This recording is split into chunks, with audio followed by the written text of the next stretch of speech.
જૂનાગઢમાં તારીખ 15ના રોજ ભગવા અસ્ત્ર પહેરીને કીર્તિ પટેલ શાહી સ્નાનમાં ઘૂસી ગઈ નાગા બાવાને વચ્ચે.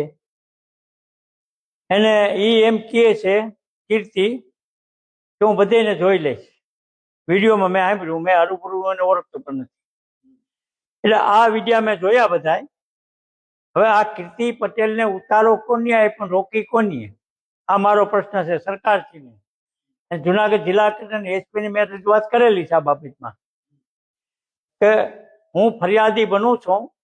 જુનાગઢના સાધુ આગળ નો આવે કંઈ નહીં, ક્યાંય પણ ગુજરાત પણ હું આગળ આવીશ તો પછી મહાત્મા હું કીર્તિને છોડીશ નહીં. એટલે કીર્તિના નામનો મેં ગુનો લખાવ્યો છે. અને એ મારે એસપી આઈને કલેક્ટર આઈને બધે વાત થઈ ગઈ છે, એની તપાસ ચાલુ છે.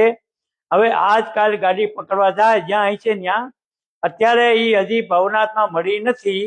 હવે મારી પાસે એવા રિપોર્ટ છે, પણ કદાચ આને અમદાવાદ કે સુરત જાય, ત્યાંથી પકડી આવશે અને એની રિમાન્ડની માંગણી થાય, એને મારકૂટ થાય.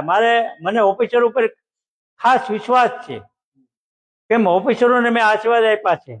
ઓફિસરો બને ત્યાં સુધી આ સનાતન ધર્મનું ખરાબ નહીં કરે, પૂરો વિશ્વાસ હિન્દુ છે. ગુજરાતભરના તાજા સમાચાર મેળવવા માટે અમારી ગુજરાત નેશનલ ટીવી ન્યૂઝને સબસ્ક્રાઇબ કરો, બેલ આઇકોન પર ક્લિક કરો.